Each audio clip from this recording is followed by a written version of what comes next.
Welcome to the Thrive Master Show, where the focus is to reverse engineer action-taking impact makers. Today, we have Justin Breen. Justin is the CEO of the PR firm BrEpic Communications and the author of the #1 international best-selling book, Epic Business. Welcome to the Thrive Master Show, Justin Breen. Hello, hello. Glad to have you. The focus here is to reverse engineer your journey. And are you ready to go? I'm all in, man. All in. Okay. So Justin, the first question is, if you had to do a master class on the zono genius that you have, the wisdom you've acquired, what would that be on? Sure. So I have two. I'm constantly within my zone of genius, almost 100% of my day/life. So none of this is work for me. So in terms of connecting people on a global level and getting people in media at a very high level, there are very, very few people in the world that are better at it than I am.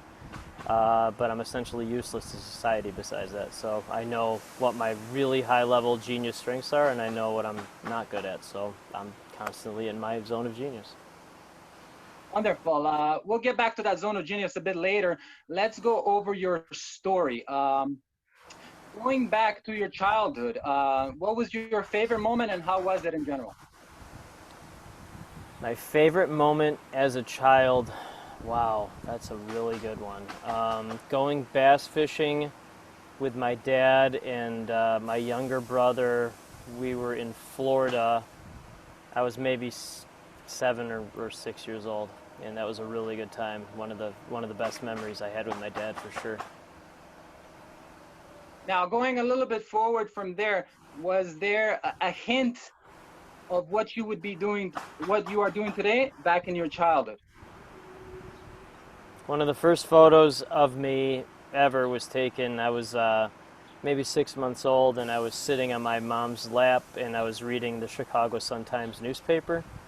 Being a journalist is really all I've ever wanted to do. It's really all that I'm good at in terms of professional aspects. So in terms of how that's transitioned into being an entrepreneur, business owner of a PR firm, it's actually been perfect. It's been a perfect transition. So yes, like that photo, I always laugh about it because nothing's really changed for me. Doing the same thing, basically. Now, how influential were your parents as far as fostering that interest of yours? Yeah, that's a really good question, too.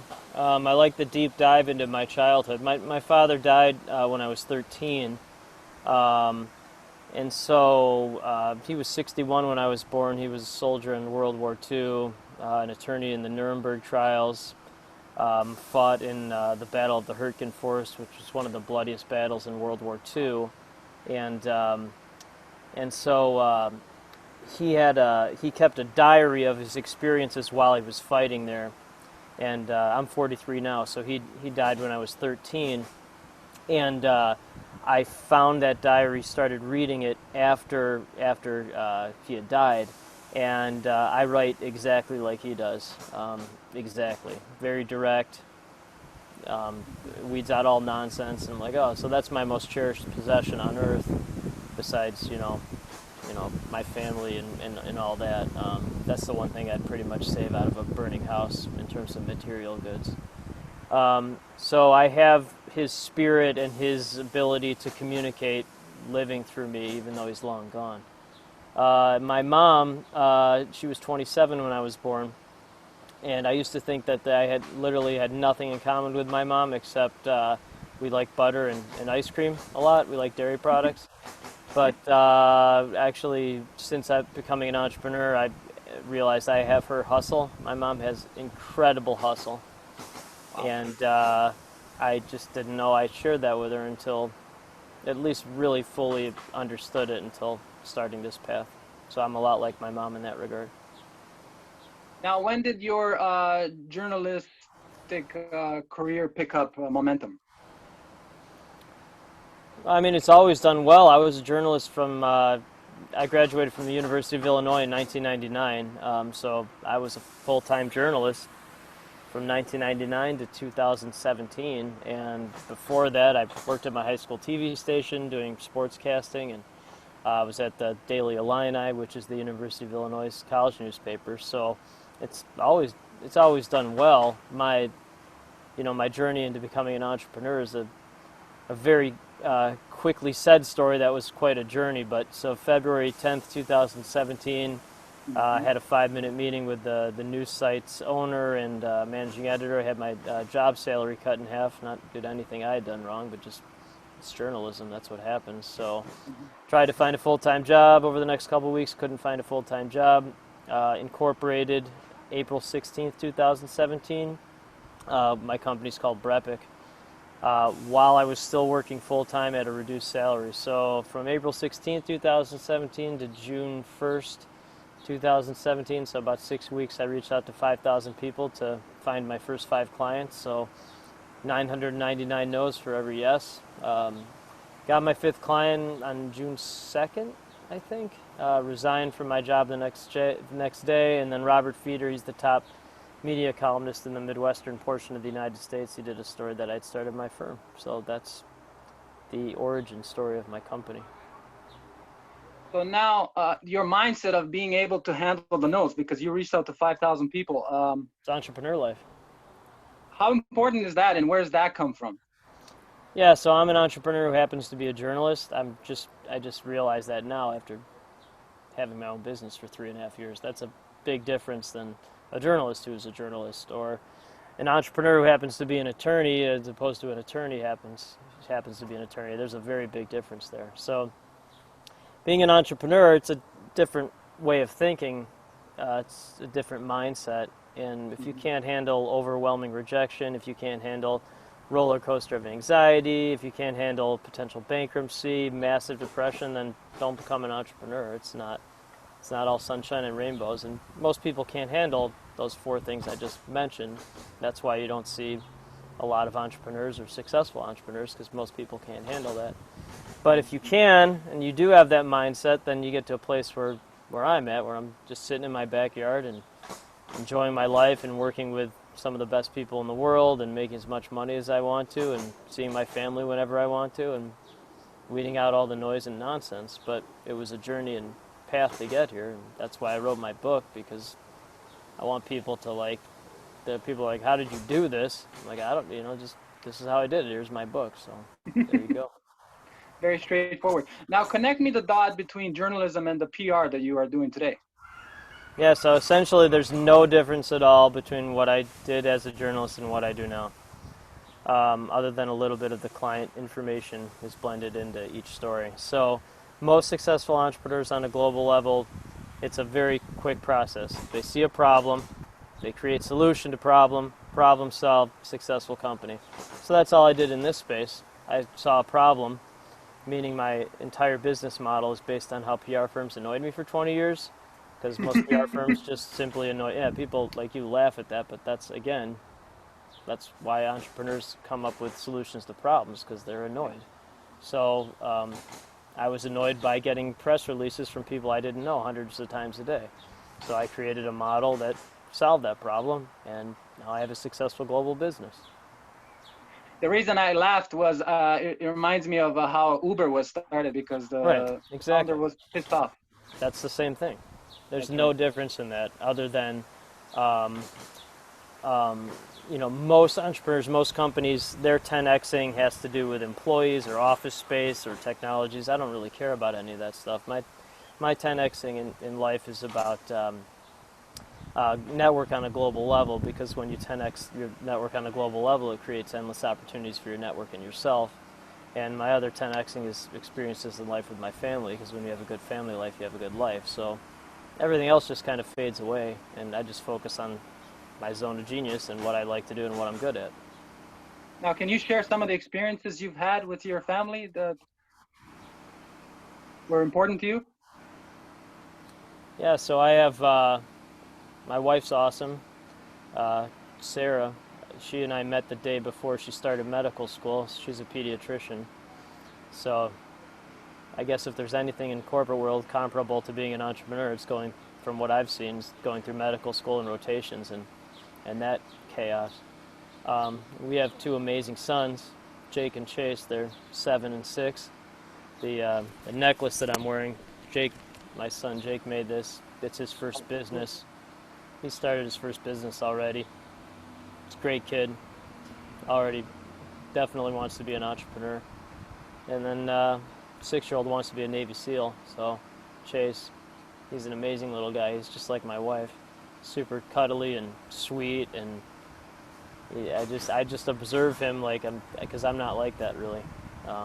And just enjoying time with my family. We go fishing a lot on charter boats and things like that, and catch sharks and salmon and steelhead, and caught a pufferfish pretty recently. So I'm just enjoying my life with my family, and everything is simplified. Now, how important would you say that people get to know what's truly important to them? Yeah, so as a plane flies over me.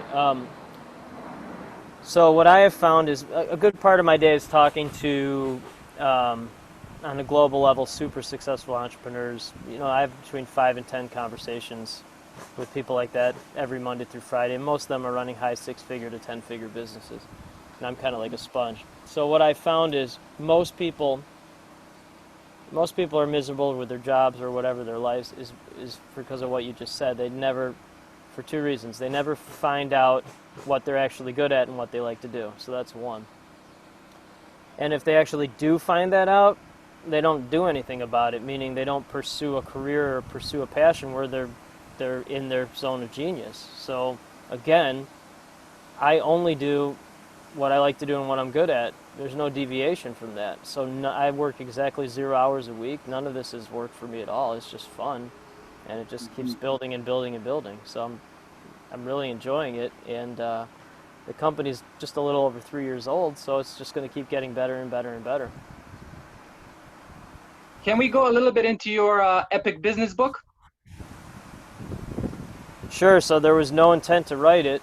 For my company's 30-month anniversary, which is October 16th, 2019, at the time I had about 35,000 followers on social media.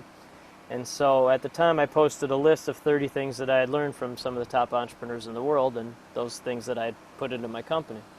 So I posted that, and people are like, you need to write a book on that. People were printing out the list. This is pre-COVID, obviously. They were printing out the list and bringing it to meetings. They're like, dude, you have to write a book on this. So I wrote a book. I signed with one of the top micro publishers in the United States, Chris Voss, who wrote one of the top business books in the last 20 years, Never Split the Difference. Every high-level entrepreneur I know has read that book or knows about that book. So he wrote the foreword, wrote it in 43 days. It came out in May, and it's #1 international bestseller in 6 countries, #1 for entrepreneurship in the U.S. And again, it explains my brain, my philosophy about life, family, business, all that kind of stuff. And so it's really changed a lot of lives. I probably get one text message or email or Facebook message from someone every day.